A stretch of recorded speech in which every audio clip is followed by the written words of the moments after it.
René Guénon, el rey del mundo. Capítulo 1. Nociones sobre el Agartha en Occidente. La obra póstuma de Saint-Yves d'Albedre, titulada Misión de la India, que fue publicada en 1910, contiene la descripción de un centro iniciático misterioso designado bajo el nombre de Agartha. Muchos lectores de este libro, por lo demás, debieron suponer que aquello no era más que un relato puramente imaginario, una suerte de ficción que no reposaba sobre nada real. En efecto, hay ahí, si se quiere tomar todo al pie de la letra, unas inverosimilitudes, que podrían, al menos para quien se atiene a las apariencias exteriores, justificar tal apreciación, y sin duda Saint-Yves había tenido buenas razones para no publicar él mismo esta obra, escrita desde hacía mucho tiempo, y que no estaba verdaderamente a punto. Hasta entonces, por otro lado, no se había apenas hecho mención en Europa del Agartha y de su jefe, el Brahmadma, sino por un escritor muy poco serio, Louis Jacoliot, del cual no es posible invocar la autoridad. Pensamos, por nuestra parte, que éste había realmente oído hablar de esas cosas en el curso de su estancia en la India, pero las ha presentado, como todo el resto, a su manera eminentemente fabuladora. Pero se ha producido en 1924, un hecho nuevo y un poco inesperado, el libro titulado Bestias, Hombres y Dioses, en el cual Ferdinando Sendowski cuenta las peripecias del viaje que hizo en 1920 y en 1921 a través de la Asia Central. Encierra, sobre todo en su última parte, relatos casi idénticos a los de Saint-Yves, y el ruido formado alrededor de este libro proporciona, creemos, una ocasión favorable para romper al fin el silencio sobre esta cuestión del Agartha. Naturalmente, espíritus escépticos o malevolentes, no han dejado de acusar a Ossendowski de haber pura y simplemente plagiado a Saint-Yves, y de destacar, en apoyo de dicha alegación, todos los pasajes concordantes de las dos obras. Hay efectivamente un buen número que presentan, hasta en los detalles, una similitud bastante sorprendente. Hay primero lo que podía parecer más inverosímil en Saint-Yves mismo, es decir, la afirmación de la existencia de un mundo subterráneo extendiendo sus ramificaciones por todas partes, bajo los continentes e incluso bajo los océanos, y por el cual se establecen invisibles comunicaciones entre todas las regiones de la Tierra. Ossendowski, por lo demás, no toma en cuenta esta afirmación, declarando incluso que no sabe qué pensar de ella, pero la atribuye a diversos personajes que encontró a lo largo de su viaje. Aparece también, en ciertos puntos más concretos, el pasaje donde el rey del mundo está representado ante la tumba de su predecesor, aquel donde se suscita la cuestión del origen de los gitanos, que habrían vivido antaño en Agartha, y muchos otros más. Saint-Yves dice que hay momentos,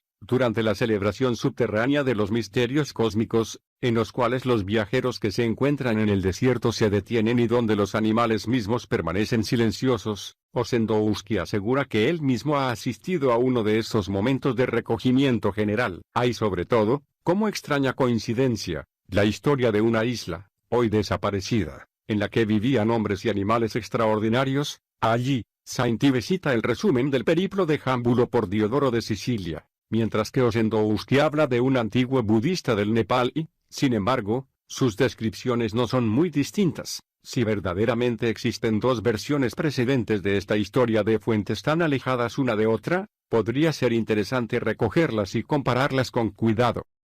Hemos tenido que señalar todas estas comparaciones, pero tenemos que decir también que no nos convencen en absoluto de la autenticidad del plagio. Nuestra intención, por otra parte, no es la de entrar aquí en una discusión que, en el fondo, no nos interesa demasiado. Independientemente de los testimonios que M. Ossendowski nos ha indicado él mismo, sabemos, por otras fuentes, que los relatos del género del que se trata son algo corriente en Mongolia y en toda el Asia Central, y añadiremos, a continuación, que existe algo parecido en las tradiciones de casi todos los pueblos. Por otro lado, si Ossendowski copió en parte la misión de la India, no vemos el por qué habría omitido, al efecto, ciertos pasajes, ni por qué habría cambiado la forma de ciertas palabras, escribiendo, por ejemplo, Agartha en lugar de Agartha, lo que se explica al contrario muy bien si tuviese de fuente mongola las informaciones que Saint-Yves había obtenido de fuente hindú, pues sabemos que éste estuvo en relación con dos hindúes al menos. Más aún, no comprendemos por qué habría empleado, para designar al jefe de la jerarquía iniciática, el título de rey del mundo que no figura en ninguna parte en Saint Ives. Incluso si admitiéramos ciertos plagios, no sería menos cierto que Osendousky dice a veces cosas que no tienen equivalencia en la misión de la India, y que son ciertamente las que él no ha podido inventar en todas sus partes, tanto más cuanto que, mucho más preocupado de política que de ideas y de doctrinas, e ignorando todo lo que concierne al esoterismo, ha sido manifiestamente incapaz de aprehender por sí mismo su valor exacto. Tal es, por ejemplo, la historia de una piedra negra enviada antaño por el rey del mundo al Dalai Lama, luego transportada a Urga, en Mongolia, y que desapareció hace alrededor de 100 años. Ahora bien, en numerosas tradiciones las piedras negras juegan un papel importante, desde la que era el símbolo de Cibeles hasta la que está engastada en la Kaaba de la Meca. He aquí otro ejemplo: el Bogdo-Khan o Buda viviente, que reside en Urga, conserva, entre otras cosas preciosas, el anillo de Genghis Khan, sobre el cual está grabado una esvástica y una placa de cobre que lleva el sello del rey del mundo. Parece que Osendousky no haya podido ver más que el primero de estos dos objetos, pero le habría sido bastante difícil imaginar la existencia del segundo. ¿No habría sido más natural venirle a la mente hablar aquí de una placa de oro?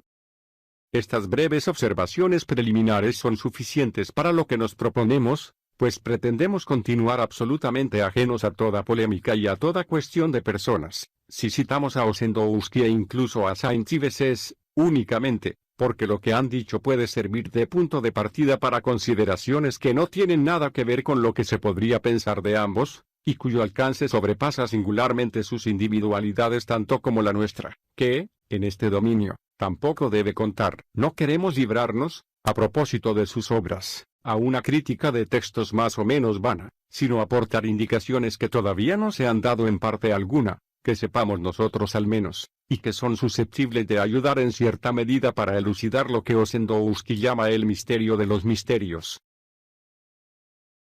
Capítulo 2. Realeza y pontificado. El título de rey del mundo, tomado en su acepción más elevada, la más completa y al mismo tiempo la más rigurosa, se aplica con propiedad a Manu, el legislador primordial y universal, cuyo nombre se encuentra bajo formas diversas, entre un gran número de pueblos antiguos. Acordémonos simplemente, a este respecto, del Mina o Mene de los egipcios, del Menú de los celtas y del Minos de los griegos. Este nombre, por otra parte, no designa en absoluto a un personaje histórico más o menos legendario. Lo que designa en realidad es un principio, la inteligencia cósmica que refleja la luz espiritual pura y formula la ley, Dharma, propia de las condiciones de nuestro mundo o de nuestro ciclo de existencia, y es al mismo tiempo el arquetipo del hombre considerado especialmente en tanto que ser pensante, en sánscrito manava. Por otro lado, lo que importa recordar aquí esencialmente es que ese principio puede ser manifestado por un centro espiritual establecido en el mundo terrestre por una organización encargada de conservar íntegramente el depósito de la tradición sagrada, de origen no humano, Apauruseya, por la cual la sabiduría primordial se comunica a través de los tiempos a quienes son capaces de recibirla. El jefe de una organización así, representando en cierto modo a Manu, podrá llevar legítimamente su título y sus atributos, e incluso, por el grado de conocimiento que debe haber alcanzado para ejercer su función, se le identifica realmente con el principio del que es como la expresión humana, y ante el cual su individualidad desaparece. Tal es el caso de Lagartha. Si este centro ha recogido, como lo indica Saint Ives, la herencia de la antigua dinastía solar, Suryavansa, que se hallaba antiguamente en Ayodhya, y que hacía remontar su origen a Vaivasvata, el Manu del ciclo actual. Saint Ives, como ya hemos dicho, no considera sin embargo al jefe supremo de Lagartha como rey del mundo. Él lo presenta como soberano pontífice, y además le coloca a la cabeza de una iglesia brahmánica, designación que procede de una concepción bastante occidentalizada. Aparte de esta última reserva, lo que él dice completa, en este sentido, lo que dice por su lado F. Osendousky. Parece que cada uno de ellos no haya visto más que el aspecto que respondía más directamente a sus tendencias y a sus preocupaciones dominantes, pues, a decir verdad, se trata aquí de un doble poder, al mismo tiempo sacerdotal y regio.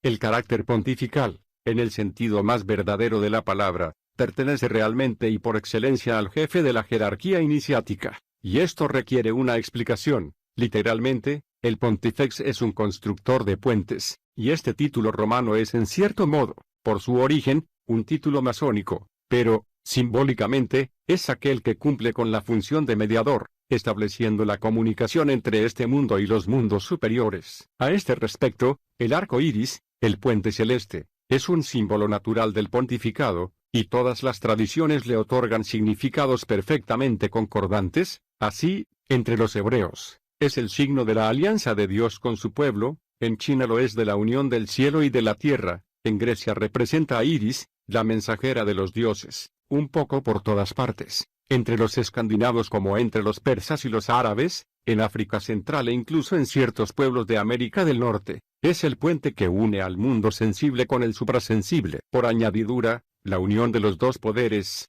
sacerdotal y real, estaba representado, entre los latinos, por cierto aspecto del simbolismo de Janus, simbolismo extremadamente complejo y de múltiples significados. Las llaves de oro y de plata simbolizaban, en la misma relación, las dos iniciaciones correspondientes. Se trata, por emplear la terminología hindú, de la vía de los brahmanes y de la de los kshatriyas, pero, en la cúspide de la jerarquía, se está en el principio común de donde unos y otros sacan sus atribuciones respectivas; por consiguiente, más allá de sus diferencias, puesto que allí está la fuente de toda autoridad legítima, en cualquier terreno que se ejerza, los iniciados de la Garta son ativarna, es decir, más allá de las castas.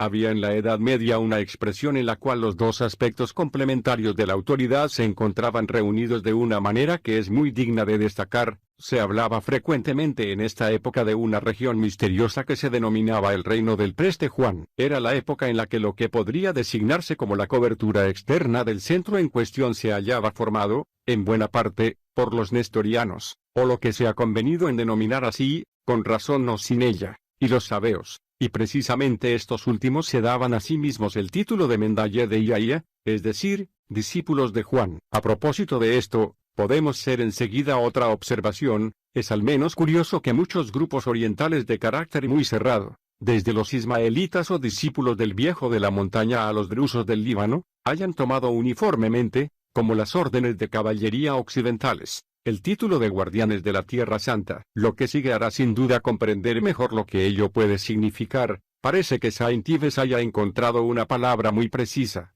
tal vez más aún de lo que pensaba, cuando hablaba de los templarios de la Garta. Para que nadie se extrañe por la expresión de cobertura externa que acabamos de emplear, añadiremos que hay que tener cuidado con el hecho de que la iniciación caballeresca era esencialmente una iniciación de kshatriyas. Ello explica, entre otras cosas, el papel preponderante que juega ahí el simbolismo del amor.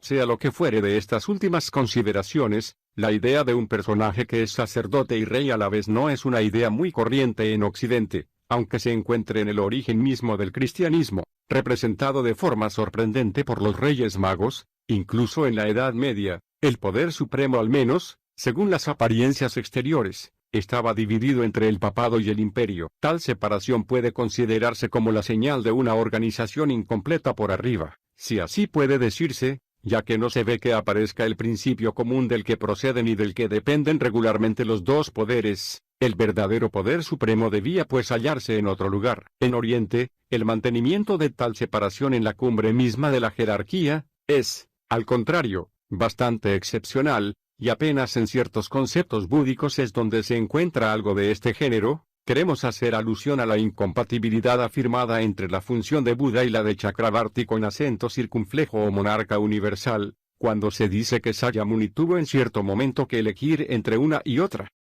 Conviene añadir que el término Chakrabarti, que no tiene especialmente nada de búdico, se aplica más bien, según los datos de la tradición hindú, a la función del Manu o de sus representantes. Literalmente es el que hace girar la rueda, es decir, aquel que dirige el movimiento por sí mismo sin participar en él, colocado en el centro de todas las cosas, o que es, según la expresión de Aristóteles, su motor inmóvil. Llamamos muy particularmente la atención sobre esto. El centro de que se trata es el punto fijo que todas las tradiciones concuerdan en designar simbólicamente como el polo, pues alrededor de él es donde se efectúa la rotación del mundo, representado generalmente por la rueda. Entre los celtas, caldeos e hindúes, tal es el verdadero significado de la esvástica, este signo que se encuentra extendido en todas partes, desde el extremo oriente al extremo occidente, y que es esencialmente el signo del polo. Es aquí sin duda la primera vez, en la Europa moderna, que se da a conocer su significado real. Los sabios contemporáneos, en efecto, han intentado vanamente explicar este símbolo por las teorías más fantásticas. La mayor parte de ellos obsesionados por una especie de idea fija han querido ver, ahí como casi en todas partes, un signo exclusivamente solar, mientras que, si alguna vez se ha convertido en ello, no ha podido ser más que accidentalmente y de una forma desviada. Otros han estado más cerca de la verdad considerando la esvástica como el símbolo del movimiento, pero esta interpretación, sin ser falsa, es muy insuficiente, pues no se trata de un movimiento cualquiera, sino de un movimiento de rotación que se realiza alrededor de un centro o de un eje inmutable, y este es el punto fijo que es, repetimos, el elemento esencial con el que se relaciona el símbolo en cuestión.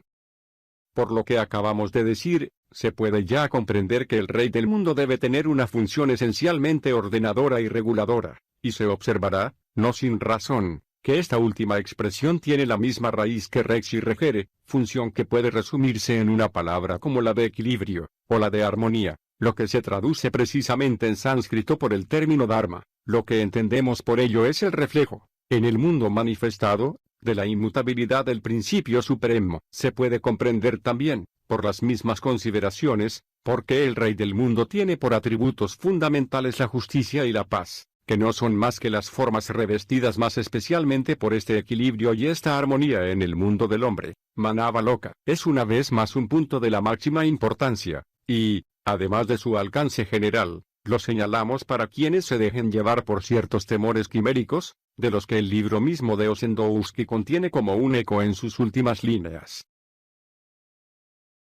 Capítulo 3. La Shekinah y Metatron.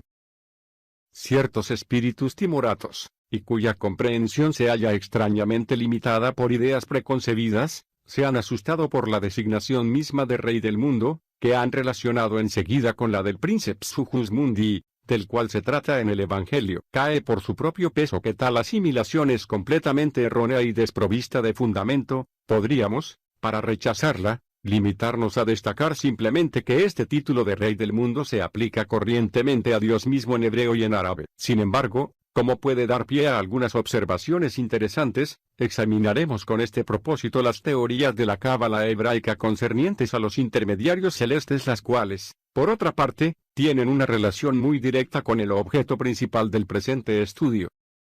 Los intermediarios celestes de los que se trata son la Shekinah y Metatron, y diremos antes que nada que, en el sentido más general, la Shekinah es la presencia real de la divinidad. Hay que señalar que los pasajes de la Escritura donde se la menciona muy especialmente son sobre todo aquellos donde se trata de la institución de un centro espiritual, la construcción del tabernáculo, la edificación de los templos de Salomón y Zorobabel. Un centro como este, constituido en condiciones regularmente definidas, debía ser en efecto el lugar de la manifestación divina, representado siempre como luz. Y es curioso señalar que la expresión de lugar muy iluminado y muy regular, que la masonería ha conservado, parece ser un recuerdo de la antigua ciencia sacerdotal que regía la construcción de los templos y que no era exclusiva de los judíos. Más tarde volveremos sobre ello. No tenemos que entrar en el desarrollo de la teoría de las influencias espirituales. Preferimos esta expresión a la palabra bendiciones para traducir la hebrea berakot, tanto más cuanto ahí está el sentido que ha guardado muy claramente en árabe la palabra baraka, pero, incluso limitándose a ver las cosas desde este único punto de vista, sería posible explicarse la palabra de Elías Levita, que M. Bulliaud cuenta en su obra sobre la cábala judía. Los maestros de la cábala tienen en cuanto a esto grandes secretos. La Shekinah se presenta bajo aspectos múltiples, entre los cuales hay dos principales, uno interno y otro externo. Ahora bien, hay además, en la tradición cristiana, una frase que designa tan claramente como es posible estos dos aspectos: Gloria in excelsis Deo, et in terra pax hominibus bonae voluntatis. Las palabras gloria y pax se refieren, respectivamente, al aspecto interno, con relación al principio, y al aspecto externo, en consonancia con el mundo manifestado, y, si se consideran así estas palabras, se puede comprender inmediatamente por qué son pronunciadas por los ángeles, Malaquim, para anunciar el nacimiento del Dios con nosotros o en nosotros, Emmanuel. También se podría, para el primer aspecto, recordar las teorías de los teólogos sobre la luz de gloria en y por la cual se la visión beatífica, in excelsis, y, En cuanto al segundo, encontramos aquí la paz, a la cual hicimos alusión anteriormente, y que en su sentido esotérico está indicada en todas partes como uno de los atributos fundamentales de los centros espirituales establecidos en este mundo, interra. Por otro lado, el término árabe sakiná, que evidentemente es idéntico al hebreo sekiná, se traduce por gran paz, lo que es el equivalente exacto de la pax profunda de los Rosacruces, y, de ese modo, se podría explicar, sin duda, lo que estos entendían por el templo del Espíritu Santo, igual que se podría interpretar también, de una forma precisa, los numerosos textos evangélicos en los que se habla de la paz, tanto más cuanto en la tradición secreta que concierne a la Sequiná tendría alguna relación con la luz del Mesías. Es sin intención que P. Bulliaud, cuando da esta última indicación, dice que se trata de la tradición reservada a los que seguían el camino que llegaba al Pardes, es decir, como lo veremos más tarde, al centro espiritual supremo. Esto nos lleva a una observación relacionada. Bulliaud habla de un misterio relativo al jubileo, lo que se relaciona en cierto sentido con la idea de paz, y, a propósito de esto, cita el texto del Zohar, 52b, el río que sale del Edén lleva el nombre de Yobel, así como el de Jeremías, 18:8. Él extenderá sus raíces hacia el río, de donde resulta que la idea central del jubileo sea la remisión de todas las cosas a su estado original. Está claro que se trata de esta vuelta al estado primordial que consideran todas las tradiciones y en la cual hemos tenido la ocasión de insistir un poco en nuestro estudio sobre el esoterismo de Dante, y cuando se añade que el retorno de todas las cosas a su primer estado marcará la era mesiánica, los que hayan leído este estudio podrán recordar lo que allí dijimos sobre las relaciones del paraíso terrestre y de la Jerusalén celeste. Por otro lado, a decir verdad, lo que se trata en todo esto siempre es, en distintas fases de la manifestación cíclica, el Pardes, el centro de este mundo, que el simbolismo tradicional de todos los pueblos compara con el corazón, centro del ser, y residencia divina, Brahmapura en la tradición hindú, así como el tabernáculo que es su imagen y que, por esta razón, es llamado en hebreo Mishkan o habitación de Dios, palabra cuya raíz es la misma que la de Sequiná. Desde otro punto de vista, la Sequiná es la síntesis de los sefirot. Ahora bien, en el árbol sefirótico, la columna de la derecha es el lado de las misericordia y la columna de la izquierda es el lado del rigor. Por consiguiente, debemos reencontrar estos dos aspectos en la Sequiná, y podemos observar inmediatamente, para relacionar esto con lo que precede, que, en cierto modo al menos, el rigor se identifica con la justicia, y la misericordia, con la paz. Si el hombre peca y se aleja de la Sequiná, cae bajo el poder de las potencias, Sarim, que dependen de la severidad, y entonces a la Sequiná se la llama mano de rigor, lo que recuerda inmediatamente al bien conocido símbolo de la mano de justicia, pero al contrario, si el hombre se acerca a la Sequiná se libera, y la Sequiná es la mano derecha de Dios, es decir, que la mano de justicia se convierte pues en la mano bendita. Son los misterios de la casa de la justicia, Beit Din, que son una designación más del centro espiritual supremo. Apenas es necesario señalar que los dos lados que acabamos de examinar son aquellos en los que se reparten los elegidos y los condenados en las representaciones cristianas del juicio final. Igualmente se podría establecer una comparación con las dos vías que los pitagóricos simbolizaban con la letra I, y que representaba de una forma exotérica el mito de Hércules entre la virtud y el vicio, con las dos puertas celestial e infernal, que entre los latinos estaban asociadas al simbolismo de Janus, con las dos fases cíclicas ascendente y descendente que, entre los hindúes, se relacionan igualmente con el simbolismo de Ganesa. En fin, es fácil comprender de ese modo lo que quieren decir verdaderamente expresiones como las de intención recta que volveremos a encontrar a continuación, y de buena voluntad, pax hominibus bonae voluntatis, y los que tienen un conocimiento de los distintos símbolos a los que acabamos de hacer alusión verán que no es sin razón que la fiesta de Navidad coincida con la época del solsticio de invierno, cuando se tiene el cuidado de dejar de lado todas las interpretaciones externas, filosóficas y morales a las que han dado lugar desde los estoicos hasta Kant. La Cábala da a la Sequiná un paredro que porta nombres idénticos a los suyos, que posee en consecuencia los mismos caracteres, y que naturalmente tiene tantos aspectos diferentes como la misma Sequiná. Su nombre es Metatrón, y este apelativo es numéricamente equivalente al de Shaddai, el Todopoderoso, que se dice ser la denominación del Dios de Abraham. La etimología de la palabra Metatrón es muy incierta, Entre las diversas hipótesis que han sido lanzadas a este respecto, una de las más interesantes es la que le hace derivar del mitra caldeo, que significa lluvia, y que también tiene por su raíz cierta relación con la luz. Si esto es así, no habría que creer que la similitud con el mitra hindú y zoroastriano constituya una razón suficiente para admitir que haya ahí un préstamo del judaísmo a doctrinas extranjeras, pues no es de una forma externa como conviene examinar las relaciones que existen entre las distintas tradiciones, y diremos otro tanto en lo que concierne al papel atribuido a la lluvia en casi todas las tradiciones, en tanto que símbolo del descenso de las influencias espirituales del cielo sobre la tierra. A propósito de esto, señalemos que la doctrina hebraica habla de un rocío de luz que emana del árbol de la vida y por el cual debe operarse la resurrección de los muertos, así como de una efusión de rocío que representa la influencia celeste comunicándose a todos los mundos, lo que recuerda singularmente el simbolismo alquímico y rosacruciano.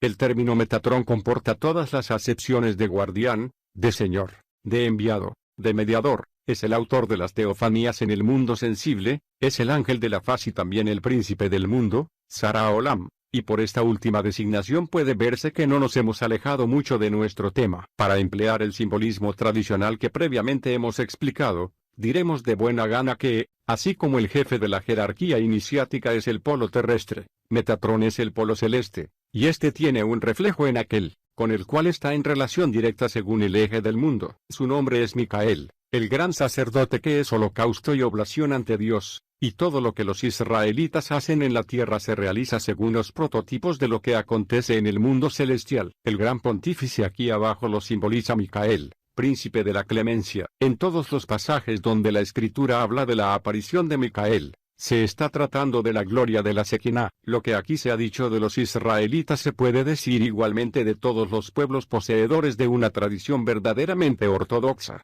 Con mayor motivo debe decirse de los representantes de la tradición primordial de la que las demás derivan y a la que están subordinadas, y esto se halla en relación con el simbolismo de la Tierra Santa, imagen del mundo celeste, al cual ya hemos hecho alusión. Por otro lado, según lo que hemos dicho anteriormente, Metatrón no solo tiene el aspecto de la clemencia, sino también el de la justicia. No es solo el gran sacerdote, Cohen Agadol, sino también el gran príncipe, Sara Agadol, y el jefe de las milicias celestiales, es decir, que en él está el principio del poder real, tanto como el del poder sacerdotal o pontifical, al cual corresponde propiamente la función de mediador. Es preciso señalar, además, que Melech, rey, y Maleach, ángel o enviado, no son en realidad más que dos formas de una sola y misma palabra. Además, Malaki, mi enviado, es decir, el enviado de Dios, o el ángel en el cual está Dios, Maleach Elohim, es el anagrama de Micael.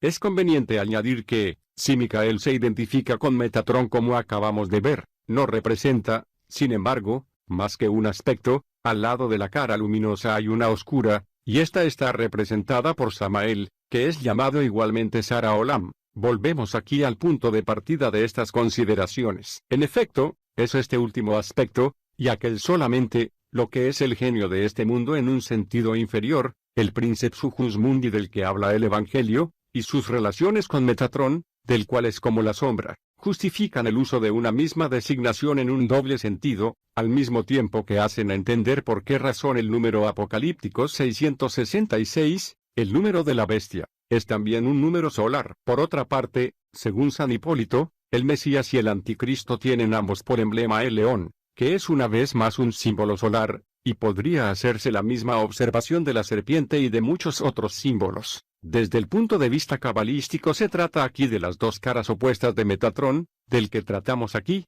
No tenemos que extendernos en las teorías que se podrían formular, de manera general, sobre este doble sentido de los símbolos, pero solamente diremos que la confusión entre el aspecto luminoso y el tenebroso constituye propiamente el satanismo, y es esta confusión, precisamente, la que cometen involuntariamente sin duda y por simple ignorancia, lo que es una excusa y no una justificación, quienes creen descubrir un significado infernal en la designación de rey del mundo, de la Edad Media con una disposición que le da manifiestamente el mismo significado.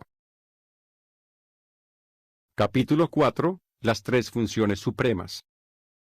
Siguiendo a Saint Ives, el jefe supremo de Agartha lleva el título de Brahma, sería más correcto escribir Brahmadma, sostén de las almas en el Espíritu de Dios. Sus dos asesores son el Mahatma, representante del alma universal, y el Mahanga, símbolo de toda la organización material del cosmos. Es la división jerárquica que las doctrinas occidentales representan por el ternario espíritu, alma, cuerpo, y que aquí se aplica según la analogía del macrocosmos y del microcosmos. Es importante distinguir que estos términos designan en sánscrito propiamente principios, y que no pueden aplicarse a seres humanos más que en tanto que ellos representen a estos mismos principios, de manera que, incluso en este caso, estén esencialmente ligados a estas funciones y no a individualidades. Según F. Ossendowski, el Mahatma conoce los acontecimientos del porvenir, y el Mahanga dirige las causas de estos sucesos. En cuanto al Brahma, puede hablar a Dios cara a cara, y es fácil comprender lo que eso quiere decir, si uno recuerda que él ocupa el punto central en donde se sitúa la comunicación directa del mundo terrestre con los estados superiores,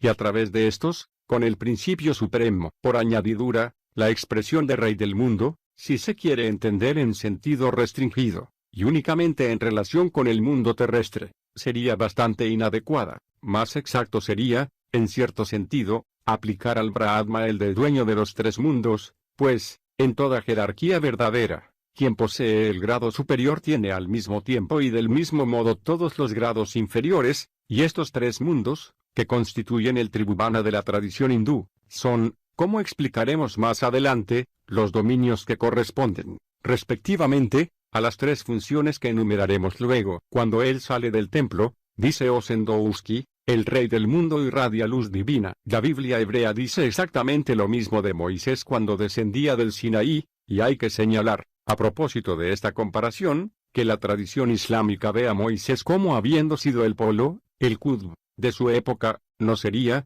por esta razón, por la que la Cábala dice que fue instruido por el mismo Metatrón. Una vez más convendría distinguir aquí entre el centro espiritual principal de nuestro mundo y los centros secundarios que pueden estarle subordinados, y que lo representan solamente con relación a tradiciones particulares adaptadas más especialmente a unos pueblos determinados. Sin extendernos sobre este punto, haremos notar que la función de legislador, en árabe rasu, que es la de Moisés, supone necesariamente una delegación de poder que representa el nombre de Manú, y, por otra parte, uno de los significados contenidos en este nombre de Manú indica precisamente la reflexión de la luz divina.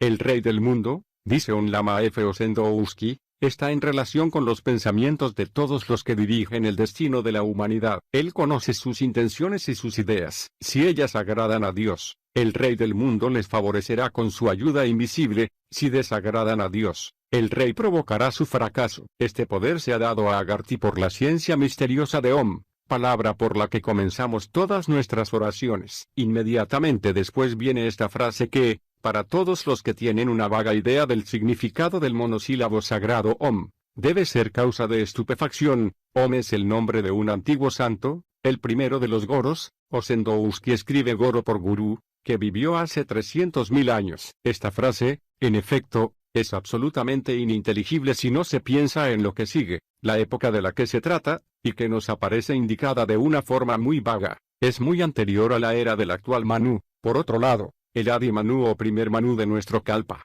Vaivaswata era el séptimo, se le llama Swayambhuva, es decir, nacido de Swayambhu, el que subsiste por sí mismo, o el Logos eterno. Ahora bien, el Logos, o el que le representa directamente, puede ser en verdad designado como el primero de los gurús o maestros espirituales, y, efectivamente, Om en realidad es un nombre del Logos. Por otra parte, la palabra Om da la clave inmediatamente del reparto jerárquico de las funciones entre el Brahma y sus dos asesores, como ya lo hemos indicado. En efecto, según la tradición hindú, los tres elementos de este monosílabo sagrado simbolizan, respectivamente, los tres mundos a los que hacíamos referencia hace poco, los tres términos del Tribhuvana: la tierra, Bu; la atmósfera, Bhugas; el cielo, Swar. O sea, en otras palabras, el mundo de la manifestación corporal, el mundo de la manifestación sutil o psíquica y el mundo principal no manifestado. Son estos, yendo de abajo hacia arriba, los dominios propios de Mahanga, del Mahatma y del Brahma, como se puede ver fácilmente al referirse a la interpretación de sus títulos que hemos dado anteriormente, y son las relaciones de subordinación existentes entre estos diferentes dominios los que justifican, para el Brahma, el apelativo de maestro de los tres mundos que anteriormente hemos utilizado. Este es el Señor de todas las cosas, el omnisciente, quien inmediatamente ve todos los efectos en su causa, el ordenador interno, que reside en el centro del mundo y lo rige desde el interior, dirigiendo su movimiento sin participar en él, la fuente, de todo poder legítimo, el origen y el fin de todos los seres, de la manifestación cíclica de la cual representa la ley, para servirnos aún de otro simbolismo, no menos rigurosamente exacto, diremos que el Mahanga representa la base del triángulo iniciático y el Brahma su vértice. Entre los dos, el Mahatma encarna de algún modo un principio mediador, la vitalidad cósmica, el anima mundi de los hermetistas, cuya acción se desarrolla en el espacio intermedio. Y todo esto está simbolizado claramente por los caracteres correspondientes del alfabeto sagrado que Saint Ives llama Vatani F o Sendouski Vatanano, lo que viene a ser lo mismo, por las formas geométricas, línea recta, espiral y punto, a las que remiten esencialmente los tres mantras o elementos constitutivos del monosílabo Om. Expliquémonos más claramente aún, al Brahma pertenece la plenitud de los dos poderes, el sacerdotal y el real, considerados principalmente y en cierto modo en el estado indiferenciado. Estos dos poderes han de distinguirse luego para manifestarse, el Mahatma que representa más concretamente al poder sacerdotal y el Mahanga al poder regio. Esta distinción corresponde a la de los brahmanes y de los kshatriyas, pero además estando más allá de las castas, el Mahatma y el Mahanga tienen en sí mismos, tanto como el Brahma, un carácter a la vez sacerdotal y real. Respecto a esto, precisaremos un punto que parece no haber sido nunca explicado de manera satisfactoria, y que sin embargo es muy importante. Hacíamos alusión anteriormente a los Reyes Magos del Evangelio, como unificando en ellos los dos poderes. Ahora diremos que estos personajes misteriosos no representan en realidad otra cosa que a los tres jefes de Lagarta. El Mahanga ofrece a Cristo el oro y le saluda como rey, el Mahatma le ofrece el incienso y le saluda como sacerdote, y por último, el Brahma le ofrece la mirra, el bálsamo de incorruptibilidad, imagen de la Amrita, y le saluda como profeta o maestro espiritual por excelencia. El homenaje así rendido al Cristo naciente, en los tres mundos que son sus dominios respectivos, por los representantes auténticos de la tradición primordial, es al mismo tiempo, observémoslo, el testimonio de la ortodoxia perfecta del cristianismo con respecto a esta.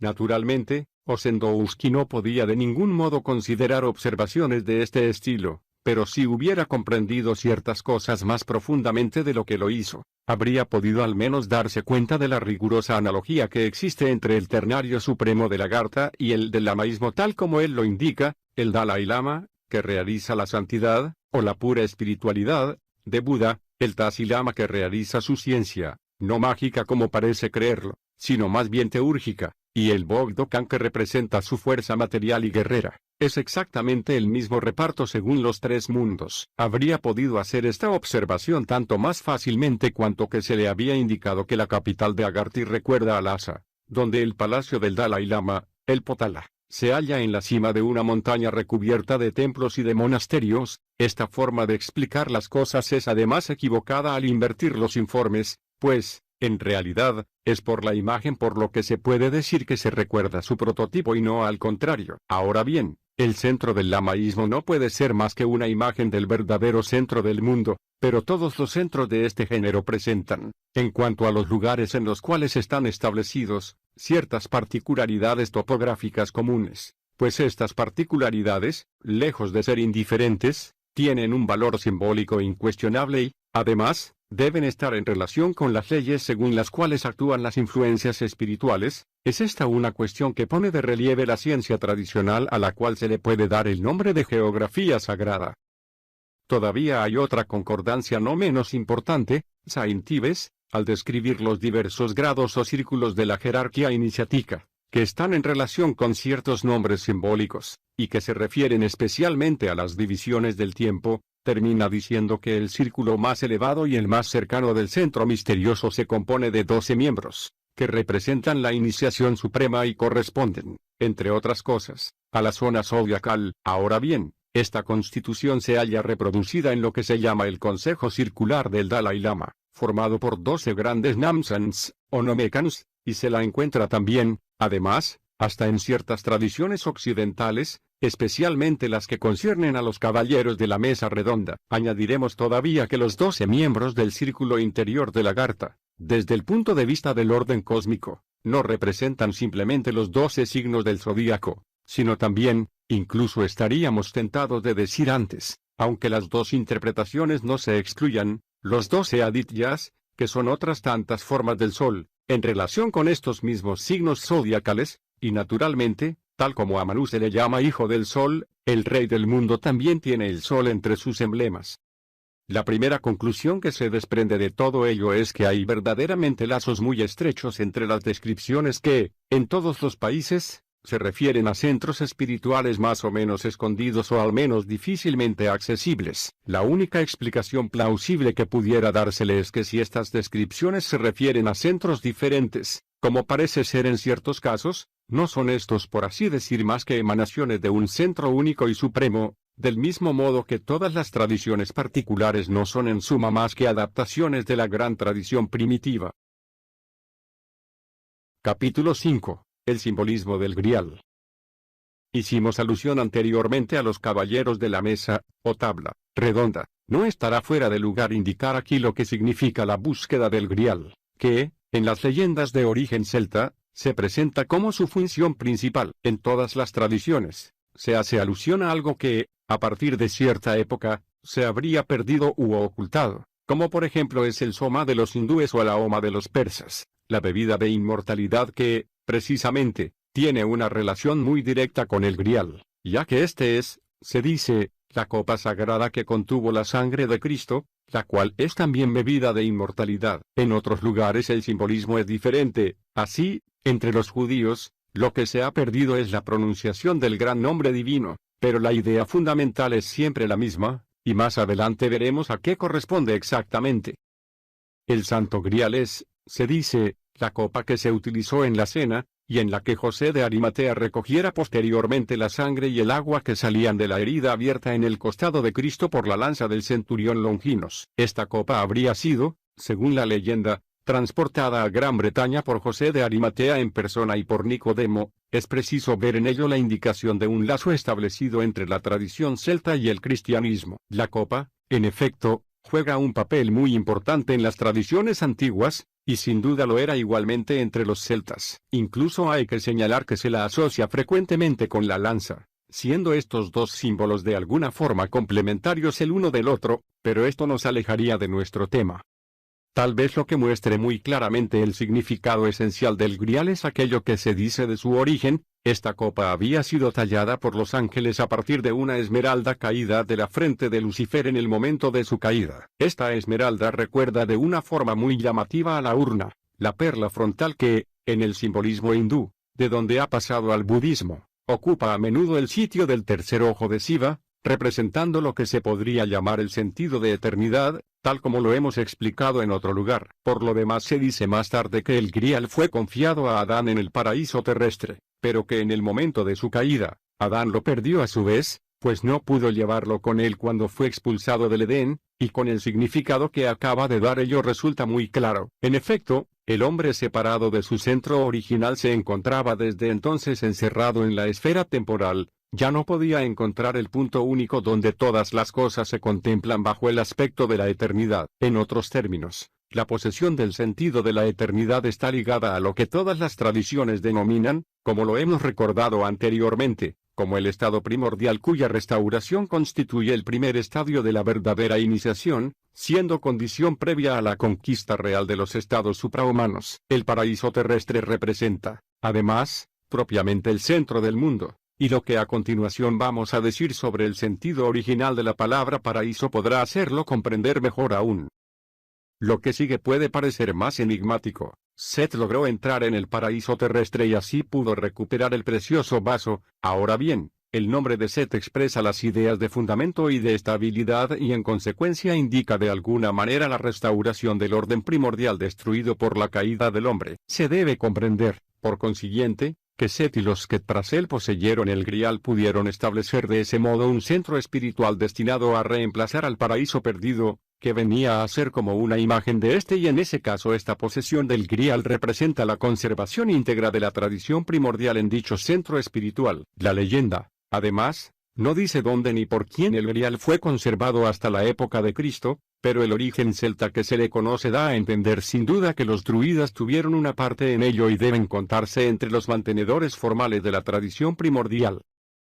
La pérdida del Grial, o de algunos equivalentes simbólicos, es en suma la pérdida de la tradición con todo lo que ésta conlleva. Además, a decir verdad, está más bien oculta que perdida, o al menos no puede haberse perdido más que para centros secundarios al cesar estos de estar en relación directa con el centro supremo. En cuanto a este último, siempre guarda intacto el depósito de la tradición y no está afectado por los cambios que sobrevienen en el mundo exterior, de modo que, siguiendo a diversos padres de la Iglesia y especialmente a San Agustín, el diluvio no pudo alcanzar al paraíso terrenal, que es la morada de Enoch y la tierra de los santos y cuya cumbre toca la esfera lunar, es decir, se halla más allá de la influencia del cambio, identificado con el mundo sublunar, en el punto de comunicación de la tierra y de los cielos. Pero, lo mismo que el paraíso terrenal se vuelve inaccesible, el centro supremo, que es en el fondo lo mismo, puede, en el curso de un cierto período, no manifestarse exteriormente, y entonces se puede decir que la tradición se ha perdido para el conjunto de la humanidad, pues no se conserva más que en centros rigurosamente cerrados, y la masa de los hombres no participa ya en ella de una forma consciente y efectiva, contrariamente a lo que sucedió en el estado original. Tal es precisamente la condición de la época presente, cuyo comienzo se remonta más allá de lo que es accesible a la historia ordinaria y profana. La pérdida de la tradición puede, pues, según los casos, entenderse en sentido general, o relacionarse al oscurecimiento del centro espiritual que regía más o menos visiblemente los destinos de un pueblo particular o de una civilización determinada. Es preciso, pues, cada vez que se encuentra un simbolismo que se relacione con ello, examinar si debe interpretarse en uno u otro sentido. Según lo que acabamos de decir, el Grial representa al mismo tiempo dos cosas que están estrechamente unidas entre sí, la que posee integralmente la tradición primordial, que se ha elevado al grado de conocimiento efectivo que implica esencialmente esta posesión, es en efecto, de ese modo, reintegrado en la plenitud de ese estado primordial. Con estas dos cosas, estado primordial y tradición primordial, se relaciona el doble sentido que está inherente a la misma palabra Grial, pues por una de estas asimilaciones verbales que a menudo juegan en el simbolismo un papel nada desdeñable, y que además tienen razones mucho más profundas de lo que a primera vista uno se imaginaría. El Grial es a la vez una copa, grasale, y un libro, cradale o graduale. Este último aspecto designa abiertamente la tradición, mientras que la otra se refiere más directamente al estado mismo. No tenemos la intención de entrar aquí en detalles secundarios de la leyenda del Santo Grial, aunque todos ellos tengan un valor simbólico, ni tampoco la de seguir la historia de los caballeros de la Mesa Redonda ni de sus hazañas. Solamente recordaremos que la Mesa Redonda, construida por el rey Arturo con los planos de Merlín, estaba destinada a recibir al Grial cuando uno de los caballeros hubiese logrado conquistarlo y lo hubiera traído de Gran Bretaña a Armórica. Esta mesa, o tabla, es todavía un símbolo muy antiguo, uno de los que estuvieron siempre relacionados con la idea de los centros espirituales, conservadores de la tradición. La forma circular de la mesa está ligada formalmente al ciclo zodiacal por la presencia a su alrededor de 12 personajes principales, particularidad que, como lo dijimos anteriormente, se encuentra en la constitución de todos los centros de los que se trata. Hay todavía un símbolo que se relaciona con otro aspecto de la leyenda del Grial, y que merece una atención especial, es el de Montsalvat, literalmente Monte de la Salvación, el pico situado en los bordes lejanos al que ningún mortal se acerca, representado como erigiéndose en medio del mar, en una región inaccesible y tras la cual sale el sol. Es a la vez la isla sagrada y la montaña polar, dos símbolos equivalentes de los que tendremos que hablar más adelante en este estudio. Es la tierra de inmortalidad, la que se identifica naturalmente con el paraíso terrenal. Para volver al Grial mismo, es fácil darse cuenta que su significado primario es en el fondo el mismo que tiene generalmente el vaso sagrado en cualquier lugar donde se encuentre, y que en Oriente tiene, especialmente, la copa sacrificial que contiene, originariamente, como lo indicábamos anteriormente, el soma védico o el aoma masdeo, es decir, la bebida de inmortalidad, que confiere o restituye, a los que la reciben con la disposición requerida, el sentido de eternidad. No podríamos, sin salirnos de nuestro tema, extendernos más sobre el simbolismo de la copa y de lo que ella contiene. Sería preciso para desarrollarlo convenientemente el dedicarle un estudio especial, pero la observación que acabamos de hacer va a conducirnos a otras consideraciones que son de la mayor importancia para lo que nos proponemos en este momento. Capítulo 6. Melquisedec. Se dice en las tradiciones orientales que el soma, en cierta época, de vino desconocido, de manera que fue preciso, en los ritos sacrificiales, sustituirlo por otra bebida que no era más que una figura de este soma primitivo. Este papel fue jugado principalmente por el vino, y a ello se refiere, entre los griegos, una gran parte de la leyenda de Dionisios. Ahora bien, el vino a menudo se toma para representar a la verdadera tradición iniciática. En hebreo, las palabras yaí con diéresis n, vino, y sod, misterio, son intercambiables entre ellas como teniendo el mismo número. Entre los sufíes, el vino simboliza el conocimiento esotérico, la doctrina reservada a la élite y que no conviene a todos los hombres, lo mismo que no todos pueden beber el vino impunemente. Resulta de ahí que el empleo del vino en un rito confiere a este un carácter claramente iniciático. Tal es, especialmente, el caso del sacrificio eucarístico de Melquisedec, y ahí está el punto esencial en el cual debemos detenernos ahora. El nombre de Melquisedec, o más exactamente Melquisedec, no es otra cosa que el nombre bajo el cual la función misma del Rey del mundo se halla designada expresamente en la tradición judeo-cristiana. Hemos dudado un poco en formular este hecho, que comporta la explicación de uno de los más enigmáticos pasajes de la Biblia hebrea, pero desde el momento que nos decidimos a tratar esta cuestión del Rey del mundo nos era verdaderamente imposible no hablar de ello. Podríamos retomar aquí la palabra pronunciada por San Pablo respecto a esto. Acerca de esto tenemos mucho que decir, y cosas difíciles de explicar, porque sois lentos en entender. He aquí en primer lugar el texto mismo del pasaje bíblico de que se trata. Y Melquisedec, rey de Salem, hizo traer el pan y el vino, y era sacerdote del Dios Altísimo, el Elión, y bendijo a Abraham, diciendo, bendito sea Abraham por el Dios Altísimo, dueño de los cielos y de la tierra. Y bendito sea el Dios Altísimo que te ha entregado a tus enemigos en tu mano. Y Abraham le dio el diezmo de todo lo que había tomado.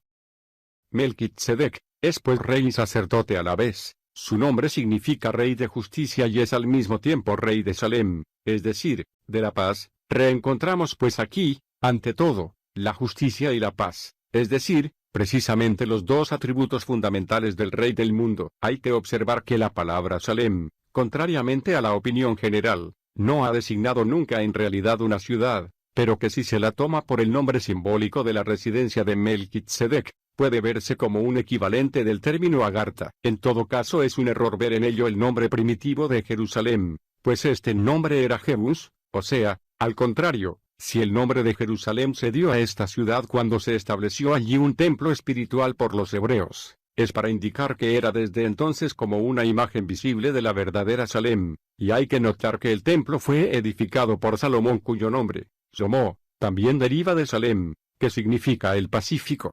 He aquí ahora en qué términos San Pablo comenta lo que se ha dicho de Melquisedec. Este Melquisedec, rey de Salem, sacerdote de Dios Altísimo, que salió al encuentro de Abraham cuando él volvía de derrotar a los reyes, que le bendijo, y a quien Abraham dio el diezmo de todo el botín, que es primeramente según el significado de su nombre, rey de justicia, luego rey de Salem, es decir, rey de paz, que no tiene ni padre ni madre, sin genealogía, que no tuvo ni principio ni fin de su vida, pero que se ha hecho así semejante al Hijo de Dios. Este Melquisedec permanece sacerdote a perpetuidad. Ahora bien, Melquisedec es representado como superior a Abraham, ya que le bendijo, y sin discusión alguna es el inferior, el que resulta ser bendecido por el superior, y, por su parte, Abraham reconoció esta superioridad, ya que le dio el diezmo, lo que es señal de su dependencia. Hay en ello una verdadera investidura casi en el sentido feudal de esta palabra, pero con la diferencia de que se trata de una investidura espiritual, y podemos añadir que ahí se halla el punto de unión de la tradición hebrea con la gran tradición primordial. La bendición de la que se habla es propiamente la comunicación de una influencia espiritual en la que Abraham va a participar de ahora en adelante, y se puede observar que la fórmula empleada pone a Abraham en relación con el Dios Altísimo, que el mismo Abraham invoca luego identificándolo con Jehová. Si Melquisedec es así superior a Abraham, es que el Altísimo, Elión, que es el Dios de Melquisedec, es el mismo superior al Todopoderoso, Shaddai, que es el Dios de Abraham, o, en otras palabras, que el primero de estos nombres representa un aspecto divino más elevado que el segundo. Por otra parte, lo que es sumamente importante y lo que parece no haber sido señalado nunca, es que el Elión es el equivalente de Emmanuel, estos dos nombres teniendo exactamente el mismo número, y esto vincula directamente la historia de Melquisedec con la de los Reyes Magos, de los que anteriormente hemos explicado el significado. Además, se puede ver lo siguiente: el sacerdocio de Melquisedec es el sacerdocio de Elión, el sacerdocio cristiano es el de Emmanuel. Si por tanto, el Elión es Emmanuel, estos dos sacerdocios no son más que uno, y el sacerdocio cristiano, que además contiene esencialmente la ofrenda eucarística del pan y del vino, es verdaderamente según el orden de Melquisedec.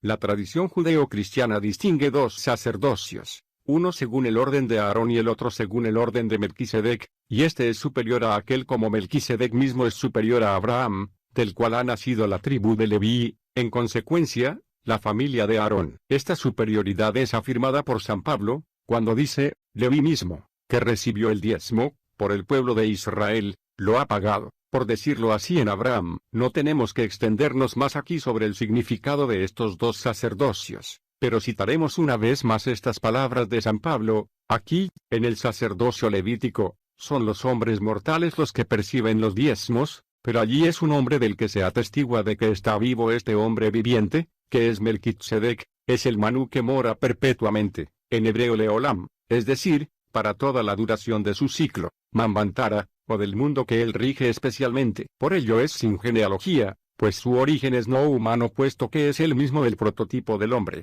y es realmente hecho semejante al Hijo de Dios, ya que la ley que él formula es, para este mundo, la expresión y la imagen misma del Verbo divino. Hay que hacer aún otras consideraciones y primero esta. En la narración de los Reyes Magos vemos a tres personajes distintos, que son los tres jefes de la jerarquía iniciática. En la de Melquisedec, no vemos más que uno solo, pero que puede unir en él unos aspectos que corresponden a las tres funciones. Es así como algunos han diferenciado a Adoni-Tzedek, el Señor de Justicia, que se desdobla de alguna forma en Cohen-Tzedek, el sacerdote de justicia, y Melquisedec, el Rey de Justicia. Estos tres aspectos pueden considerarse como relacionados, respectivamente, con las funciones de Brahma, del Mahatma y Mahanga. Aunque Melquisedec no sea más que el nombre del tercer aspecto, se aplica comúnmente por extensión al conjunto de los tres y, si se aplica así con preferencia a los otros, es porque la función que expresa es la más cercana al mundo exterior, por consiguiente la que se manifiesta más inmediatamente. Por lo demás, se puede notar cómo la expresión de Rey del mundo, tanto como la de Rey de Justicia, no hace alusión directamente más que al poder regio. Y por otra parte, en la India se halla también la designación Dharma Raja, que es equivalente literalmente a la de Melquisedec. Si ahora tomamos el nombre de Melquisedec en su sentido más estricto, los atributos propios del Rey de Justicia son la balanza y la espada, y estos atributos son también los de Micael, considerado como el ángel del juicio. Estos dos emblemas representan, respectivamente, en el orden social, las dos funciones administrativa y militar, que pertenecen propiamente a los kshatriyas, y que son los dos elementos constitutivos del poder real, como también jeroglíficamente los dos caracteres que forman la raíz hebrea y árabe aquí, que significa a la vez justicia y verdad, y que entre diversos pueblos antiguos ha servido para designar a la realeza, a que es la potencia que hace reinar la justicia, es decir, el equilibrio simbolizado por la balanza, mientras que la potencia misma lo es por la espada, y ella es lo que caracteriza la función esencial del poder real. Y, por otra parte, es también, en el orden espiritual, la fuerza de la verdad. Además, es preciso añadir que existe también una forma suavizada de esta raíz Ak, obtenida por la sustitución del signo de la fuerza material por el de la fuerza espiritual, y esta forma Ak designa con propiedad la sabiduría, en hebreo Ma, de manera que conviene más especialmente a la autoridad sacerdotal, como la otra al poder real. Esto está confirmado una vez más por el hecho de que las dos formas correspondientes se reencuentran, con sentidos similares, en la raíz Kan, que, en lenguas muy diversas, significa poder o potencia y también conocimiento. Kan es sobre todo el poder espiritual o intelectual, idéntico a la sabiduría, de donde Cohen, en hebreo, sacerdote, y Kan es el poder material, de donde diferentes palabras que expresan la idea de posesión y especialmente el nombre de Caín. Estas raíces y sus derivadas podrían sin duda dar lugar otra vez a muchas más consideraciones, pero debemos limitarnos a lo que más directamente se relaciona con el tema del presente estudio. Para completar lo que precede, volveremos a lo que la cábala hebrea dice de la Shekinah. Esta está representada en el mundo inferior por el último de los 10 Sefirots, llamado Malkut, es decir, el reino, designación que es bastante digna de mención desde el punto de vista del que nos colocamos aquí, pero aún hay más. Entre los sinónimos que a veces se dan a Malkut se encuentra Tzedek, el justo. Esta comparación de Malkut y de Tzedek, o de la realeza, el gobierno del mundo, y de la justicia, se encuentra precisamente en el nombre de Melquitzedek. Aquí, se trata de la justicia distributiva y propiamente equilibrante, en la columna del medio del árbol sefirótico. Hay que distinguirla de la justicia opuesta a la misericordia e identificada con el rigor, en la columna izquierda, pues son dos aspectos diferentes, y además, en hebreo hay dos palabras para designarlos. La primera es tzedaká, y la segunda es din. El primero de estos aspectos es la justicia en su sentido más estricto y el más completo a la vez,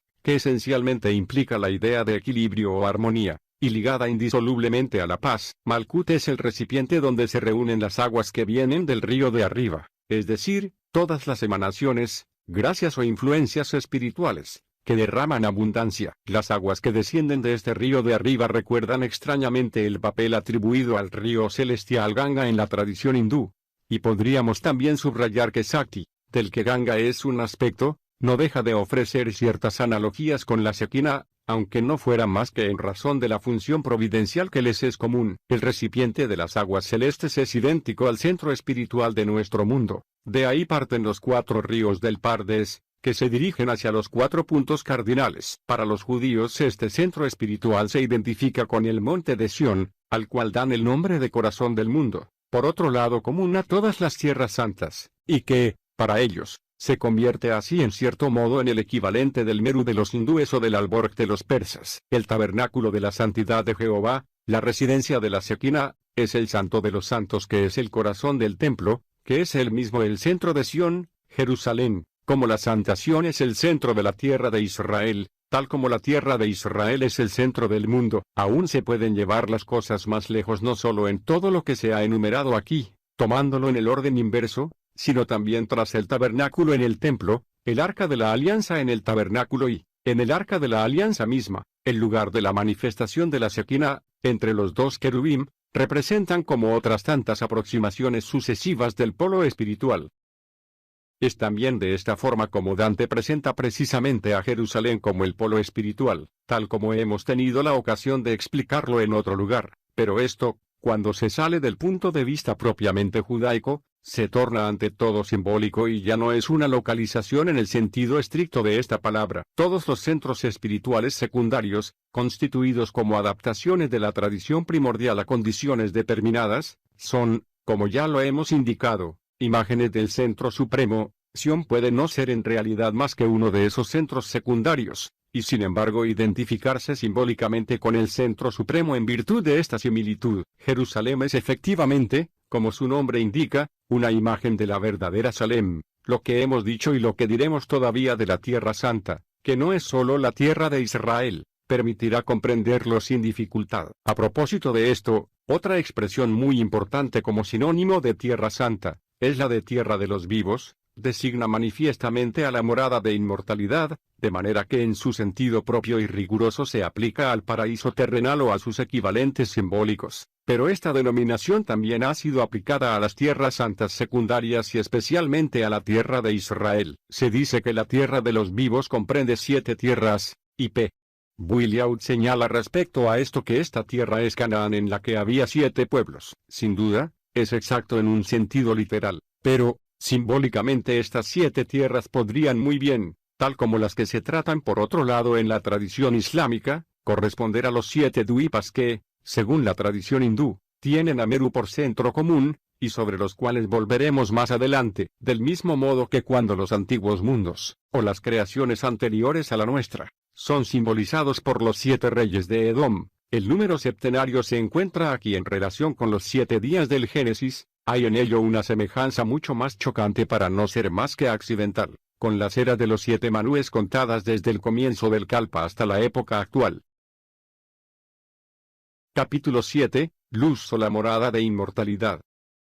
Las tradiciones relativas al mundo subterráneo se encuentran en un gran número de pueblos. No tenemos la intención de reunirlas aquí todas, tanto más cuanto que algunas de ellas no parecen tener una relación muy directa con el tema que nos ocupa. Sin embargo, uno puede observar que de una forma general el culto de las cavernas está siempre unido más o menos a la idea del lugar interior o del lugar central y que, en este sentido, el símbolo de la caverna y el del corazón estén bastante próximos el uno del otro. Por otro lado, existen realmente, tanto en Asia Central como en América, y tal vez en otros lugares, cavernas y subterráneos donde ciertos centros iniciáticos han podido mantenerse desde hace siglos. Pero aparte de este hecho hay, en todo lo que se relaciona con este tema, una parte de simbolismo que no es muy difícil de deducir. Incluso podemos pensar que son precisamente razones de orden simbólico las que han determinado la elección de lugares subterráneos para el establecimiento de estos centros iniciáticos, mucho más que por motivos de simple prudencia. Saint Ives habría podido explicar tal vez este simbolismo, pero no lo ha hecho, y es lo que da pie en ciertas partes de su libro a una apariencia de fantasmagoría. En cuanto a F.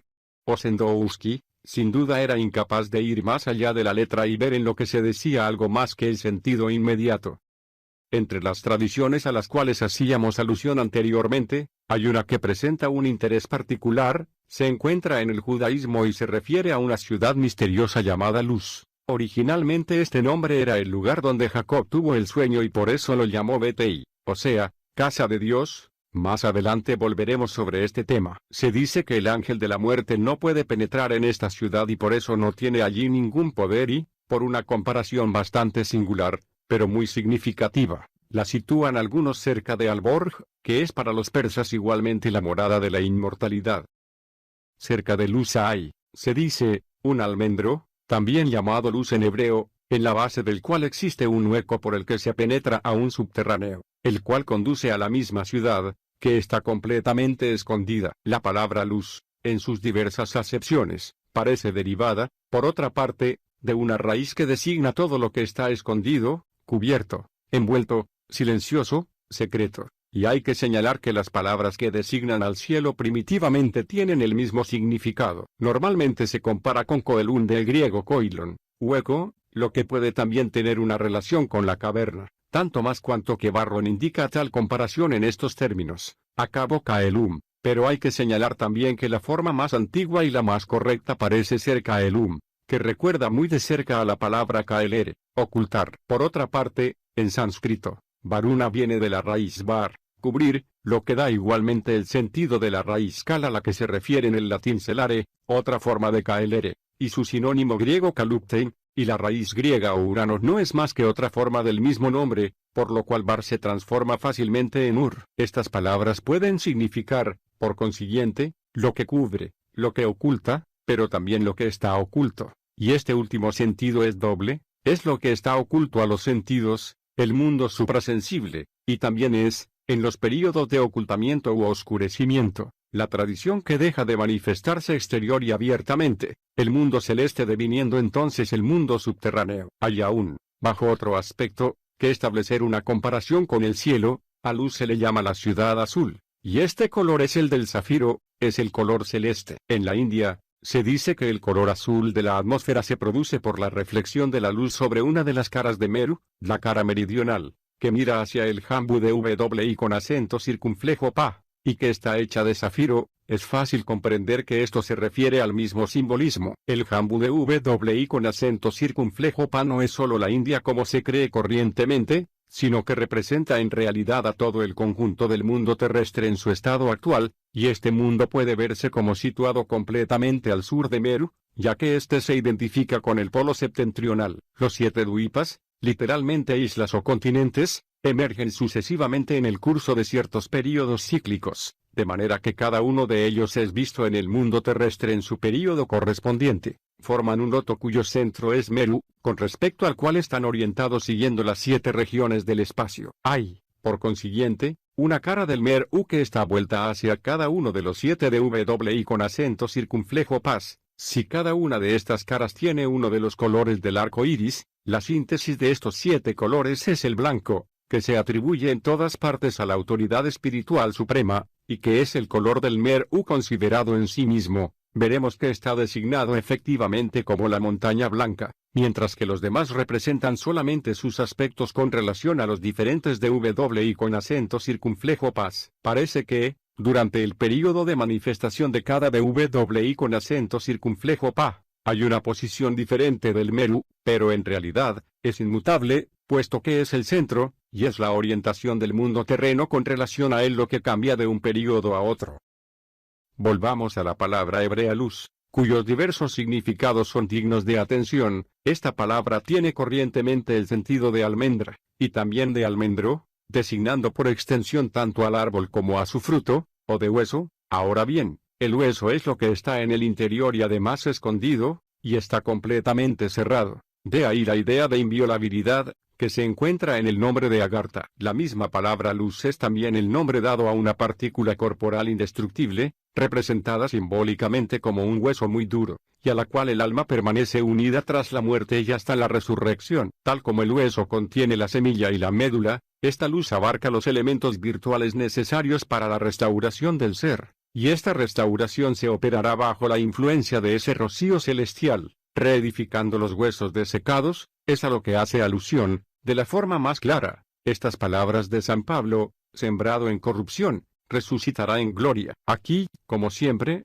la gloria se refiere a la Shekinah, considerada en el mundo superior, y con la cual el rocío celestial tiene una estrecha relación, así como hemos podido dar cuenta anteriormente de ello. El luz, siendo imperecedero, es en el ser humano el núcleo de inmortalidad, así como el lugar que es designado por el mismo nombre es la morada de inmortalidad. Ahí se detiene, en ambos casos, el poder del ángel de la muerte. Es en cierta manera el huevo o el embrión del inmortal. Puede compararse también a la crisálida de donde ha de salir la mariposa, comparación que traduce exactamente su papel con relación a la resurrección.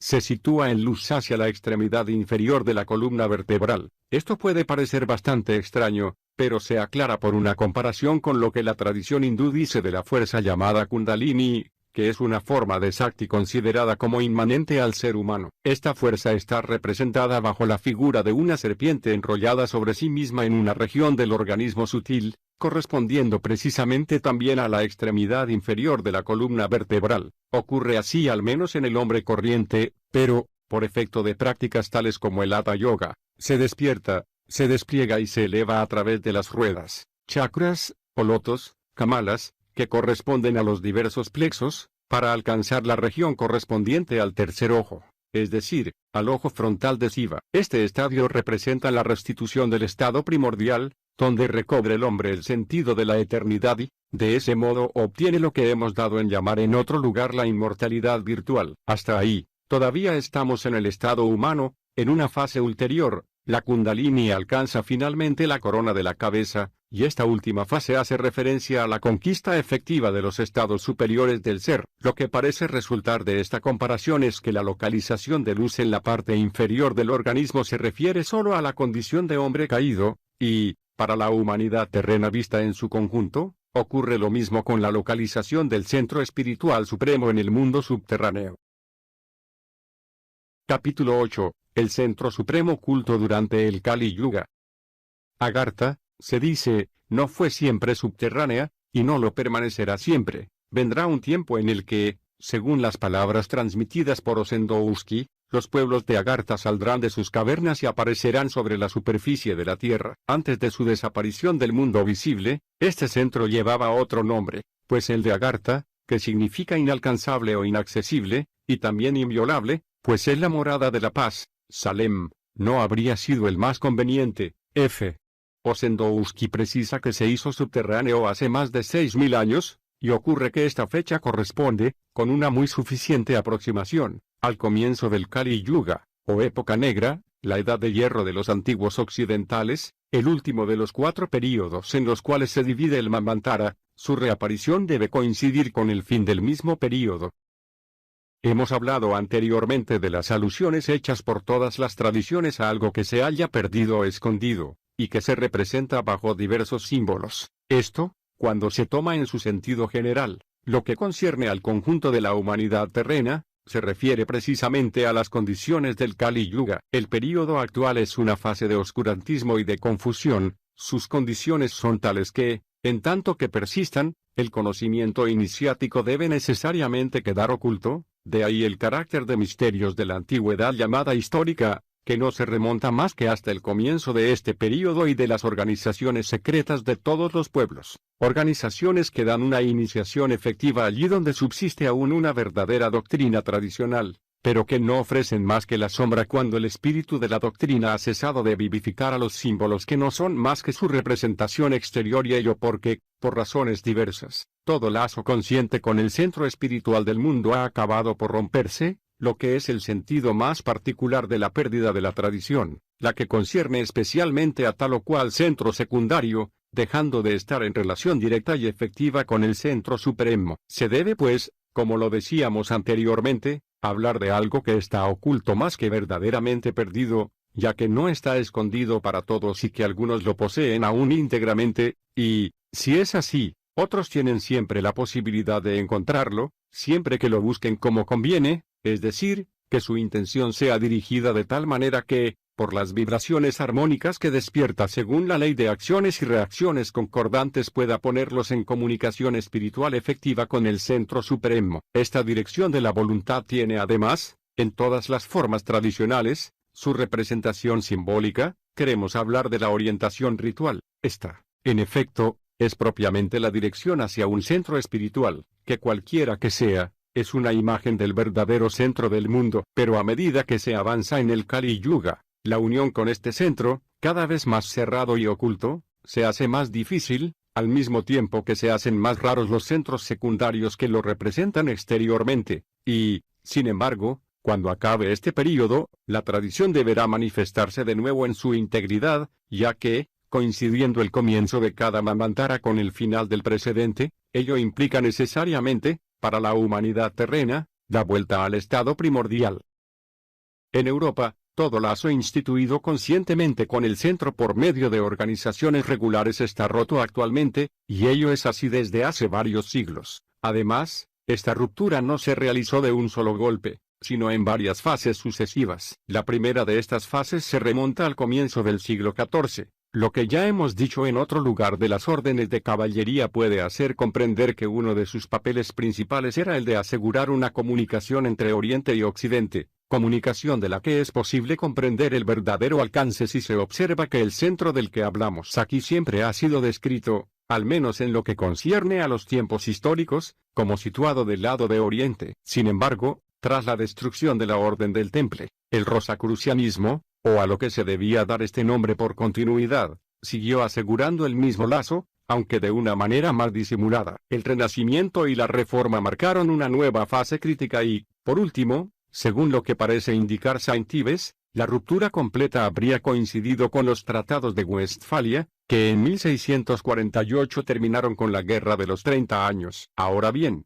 es digno de hacer notar que varios autores hayan afirmado precisamente que, poco después de la Guerra de los 30 años, los verdaderos Rosacruces hayan abandonado Europa para retirarse a Asia, y recordaremos, a propósito de esto, que los adeptos Rosacruz eran 12, como los miembros del círculo más interno de Agartha, y en conformidad con la constitución común a tantos centros espirituales formados a imagen de este centro supremo.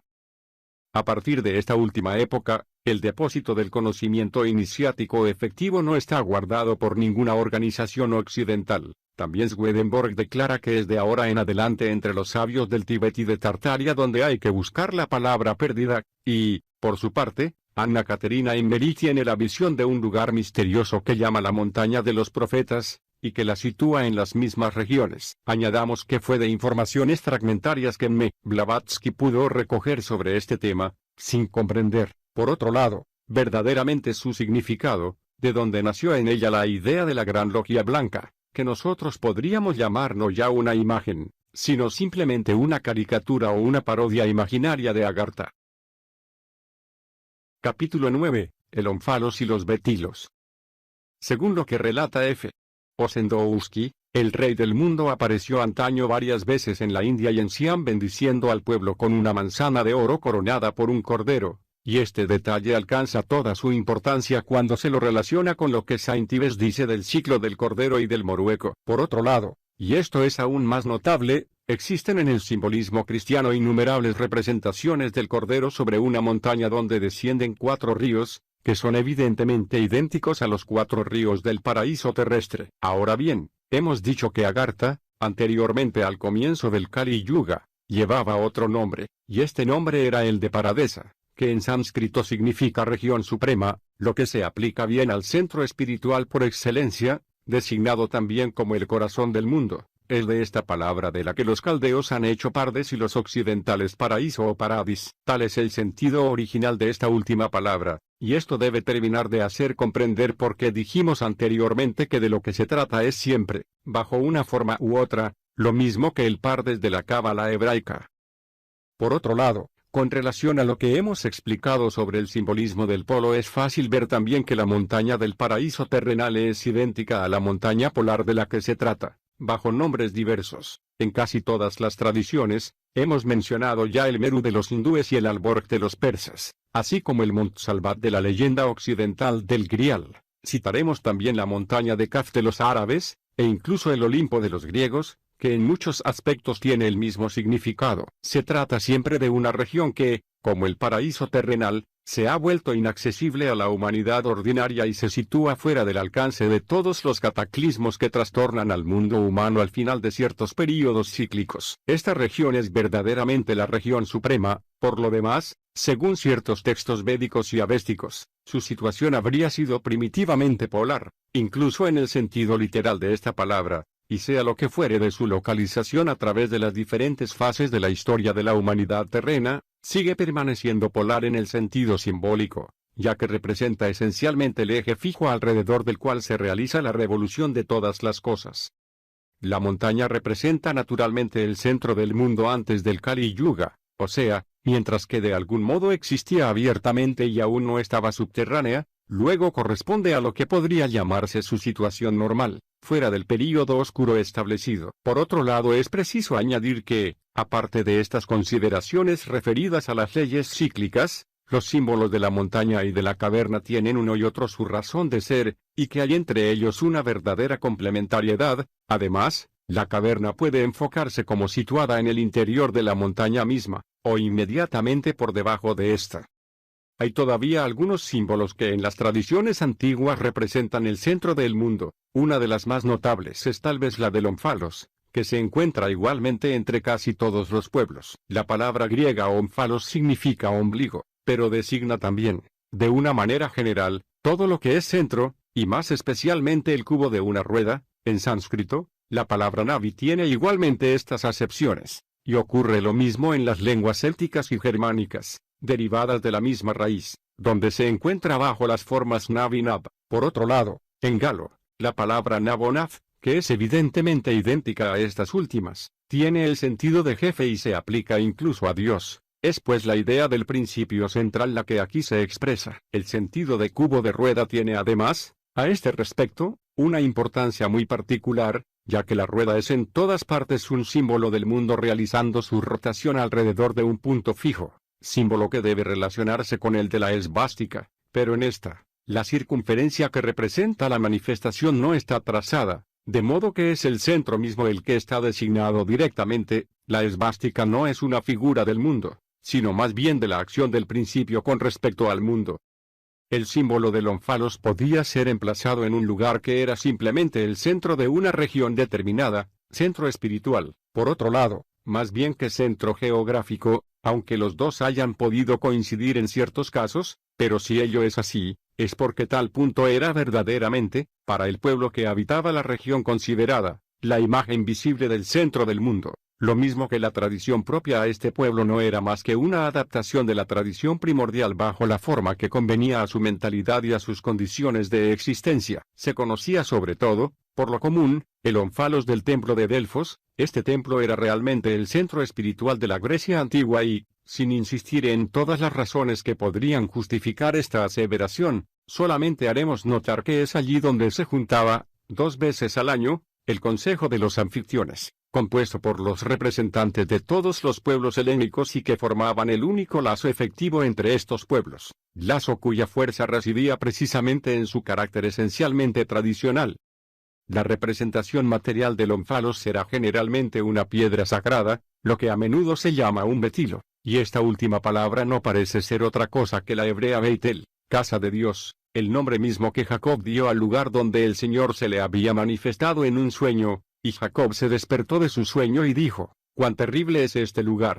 Es la casa de Dios y la puerta de los cielos». Y Jacob se levantó de mañana, y cogió la piedra que había sido su cabecera, la colocó como un pilar, y derramó aceite encima de ella, para consagrarla, y dio a este lugar el nombre de Beitel, casa de Dios, pero el primer nombre de esta ciudad era Luz. Por añadidura, se dice también que Beitel, casa de Dios, se convirtió a continuación en Beitlehem, casa del pan, la ciudad donde nació Cristo. La relación simbólica que existe entre la piedra y el pan sería además muy digna de atención. Lo que es necesario señalar una vez más es que el nombre de Beitel no solo se aplica al lugar, sino a la misma piedra, y esta piedra, que he levantado como un pilar, será la casa de Dios. Es pues esta piedra la que debe ser propiamente el habitáculo divino, Mishkan, siguiendo la designación que más tarde se dará al tabernáculo, es decir, la sede de la Shekinah. Todo esto se relaciona naturalmente con la cuestión de las influencias espirituales,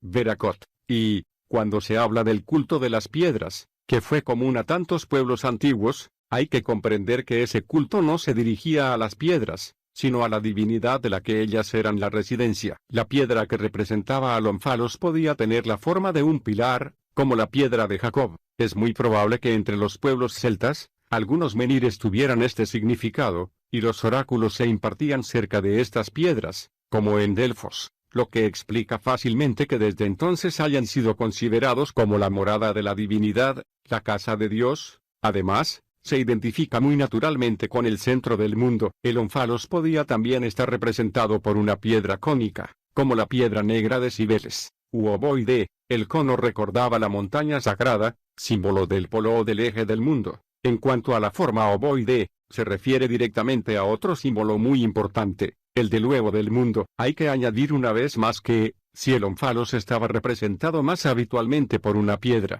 también ha podido estarlo por un montículo, una especie de túmulo, que es todavía una imagen de la montaña sagrada. Así, en China, en el centro de cada reino o estado feudal, se elevaba en otro tiempo un montículo, en forma de pirámide cuadrangular, formada por la tierra de las 5 regiones. Las 4 caras correspondían a los 4 puntos cardinales, y la cima al centro mismo. Cosa singular, vamos a encontrar estas 5 regiones en Irlanda, donde la piedra bajo el jefe era, de forma semejante, elevada en el centro de cada dominio. En efecto, es Irlanda la que, entre los países celtas, proporciona el número más grande de datos relativos al ónfalos. En otro tiempo estaba dividida en 5 reinos, de los que uno llevaba el nombre de Mide, que quedó bajo la forma anglicista de Meat, que es la antigua palabra celta medion, medio, idéntica al latín medius. Este reino de Mide, que se había formado de porciones tomadas en los territorios de las otras 4, se convirtió en el patrimonio propio del rey supremo de Irlanda, al cual se subordinaban los otros reyes. En Unag, que representa con exactitud el centro del país, estaba levantada una piedra gigantesca llamada ombligo de la tierra, y designada también bajo el nombre de piedra de las porciones, Ailnameeran, porque marcaba el lugar donde convergían, en el interior del reino de Mide, las líneas separadoras de los 4 reinos primitivos. Se celebraba allí, anualmente, el 1 de mayo, una asamblea general totalmente comparable a la reunión anual de los druidas en el lugar consagrado central, Mediolanum o Medionemeton, de las Galias, en el país de los Carnutos, y la semejanza con la asamblea de los anfitriones en Delfos se impone igualmente. Esta división de Irlanda en 4 reinos, más la región central que era la residencia del jefe supremo, se vincula con tradiciones muy antiguas. En efecto, Irlanda fue, por esta razón, denominada la Isla de los 4 Maestros, pero esta denominación, lo mismo que la de Isla Verde, Erin, se aplicaba anteriormente a otra tierra mucho más septentrional, hoy desconocida, desaparecida quizá, o Gigia o sobre todo Thule, que fue uno de los principales centros espirituales y no incluso el centro supremo de cierto período. El recuerdo de esta isla de los cuatro maestros se encuentra hasta en la tradición china, lo que parece no haberse nunca señalado. He aquí un texto taoísta que da fe de ello. El emperador Yao hizo grandes esfuerzos, y se imaginó haber reinado idealmente bien. Tras haber visitado a los cuatro maestros, en la lejana isla de Kouche, habitada por hombres verdaderos, Shenzhen, es decir, hombres reintegrados en el estado primordial, reconoció que había echado todo a perder. El ideal, es la indiferencia, o más bien el desapego, en la actividad no actuante,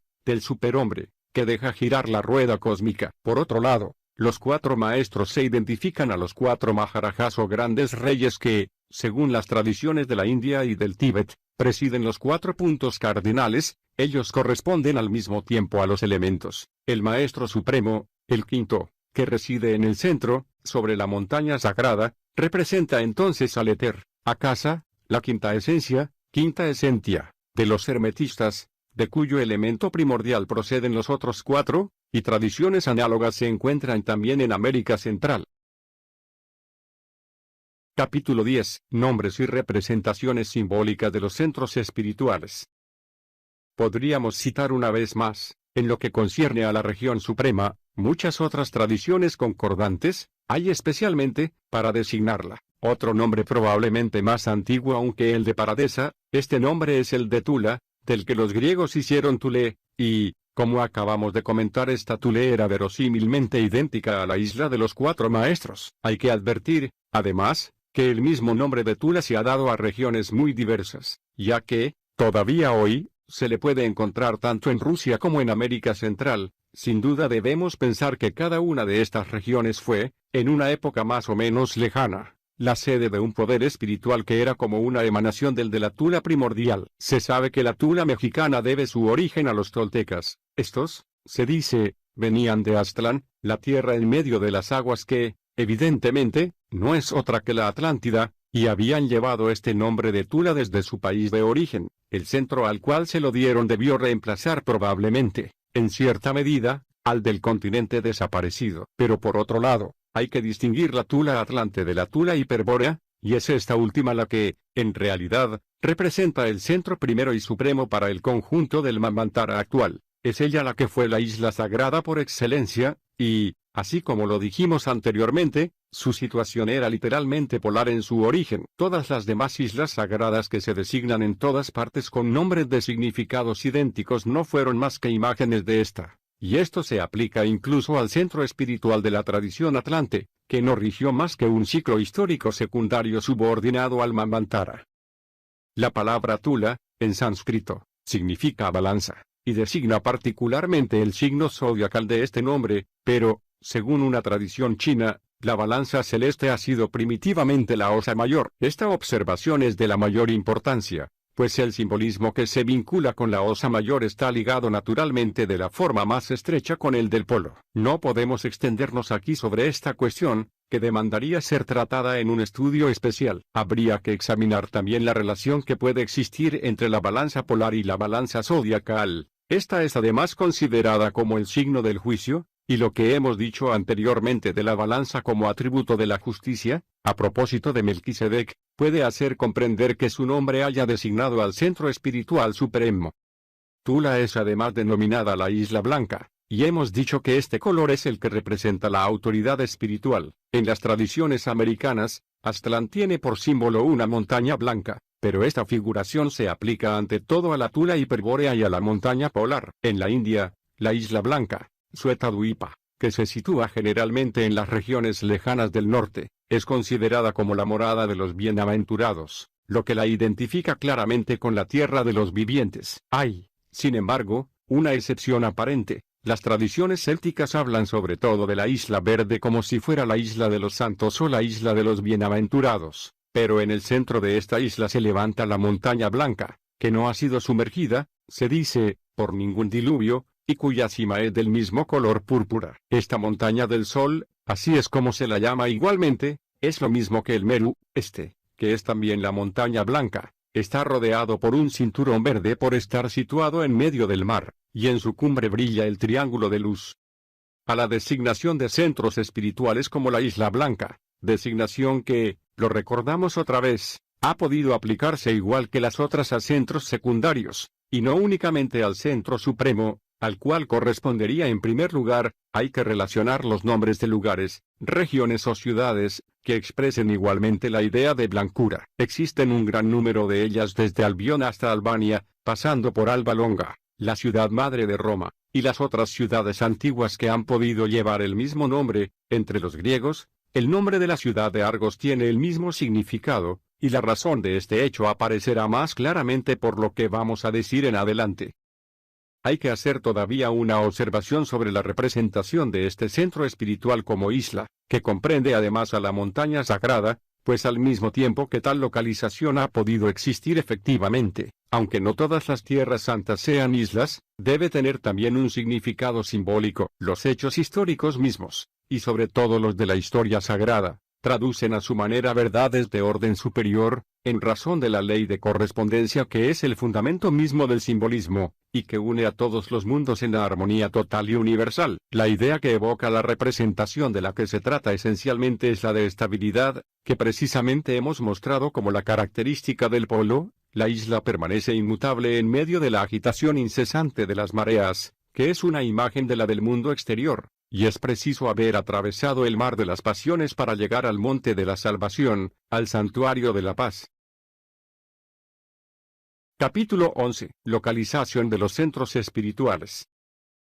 En lo que precede, hemos dejado casi completamente de lado la cuestión de la localización efectiva de la región suprema, cuestión muy compleja, por lo demás completamente secundaria desde el punto de vista en que hemos querido situarnos. Parece que haya que considerar varias localizaciones sucesivas, correspondientes a diferentes ciclos, subdivisiones de otro ciclo más extenso que es el Manvantara, si además se considerase el conjunto de este poniéndolo en cierto modo fuera del tiempo. Habría que observar un orden jerárquico entre estas localizaciones, que corresponden a la constitución de formas tradicionales que no son en suma más que adaptaciones de la tradición principal y primitiva que domina todo el Manvantara. Por otro lado, recordaremos una vez más que puede haber, además del centro principal, varios otros centros que se relacionen con él, y que son como otras tantas imágenes suyas, lo que resulta fuente de confusiones fáciles de cometer, tanto más cuando estos centros secundarios, siendo más extensos, son de ese mismo modo más naturales que el centro supremo.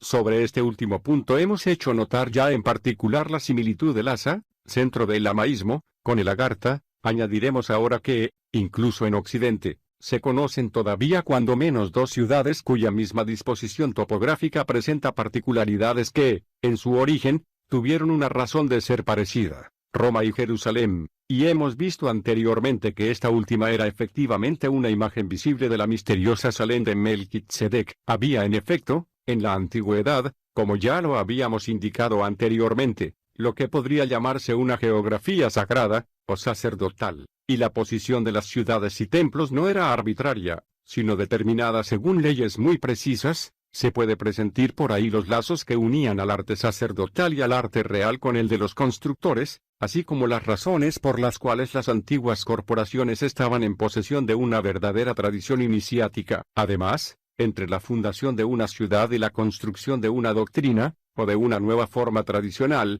por adaptación a condiciones definidas de tiempo y lugar, había una relación tal que la primera era tomada a menudo para simbolizar a la segunda. Naturalmente, se debía recurrir a unas precauciones muy especiales cuando se trataba de fijar el emplazamiento de una ciudad que estaba destinada a convertirse, bajo un aspecto u otro, en la metrópolis de toda una parte del mundo, y los nombres de las ciudades, tanto como lo que se relaciona con las circunstancias de su fundación, merecerían examinarse cuidadosamente desde este punto de vista. Sin extendernos sobre estas consideraciones que no se relacionan más que indirectamente con nuestro tema, diremos una vez más que un centro de los que acabamos de hablar existía en Creta en la época prehelénica, y que parece que Egipto había contado con varios, probablemente fundados en épocas sucesivas, como Menfis y Tebas. El nombre de esta última ciudad, que fue también el de una ciudad griega, debe retener particularmente nuestra atención, como designación de centros espirituales, en razón de su identidad manifiesta con la Teba hebraica, es decir,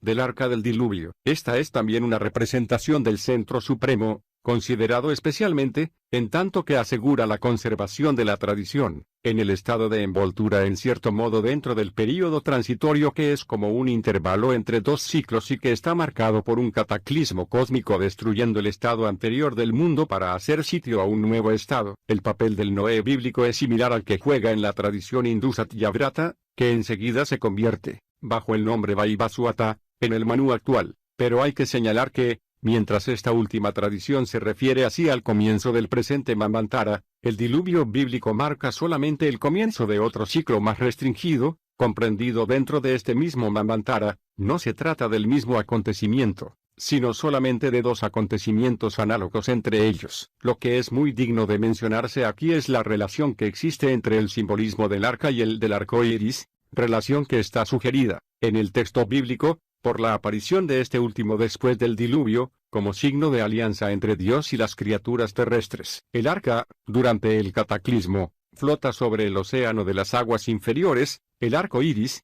en el momento en el que marca el restablecimiento del orden y de la renovación de todas las cosas, aparece en la nube, es decir, en la región de las aguas superiores. Se trata pues de una relación de analogía en el sentido más estricto de esta palabra, es decir, que las dos figuras son inversas y complementarias una de otra. La convexidad del arca está vuelta hacia abajo, la del arco iris está vuelta hacia arriba, y en su unión forman una figura circular o cíclica completa, de la cual son como dos mitades. Esta figura era en efecto completa en el comienzo del ciclo. Es la copa vertical de una esfera cuya copa vertical es representada por el recinto circular del paraíso terrestre, y este está dividido por una cruz que forman los cuatro ríos nacidos de la montaña polar. La reconstitución debe obrarse al final del mismo ciclo, pero en ese caso, en la figura de la Jerusalén celestial, el círculo es reemplazado por un cuadrado, y este indica la realización de lo que los hermetistas designan simbólicamente como la cuadratura del círculo,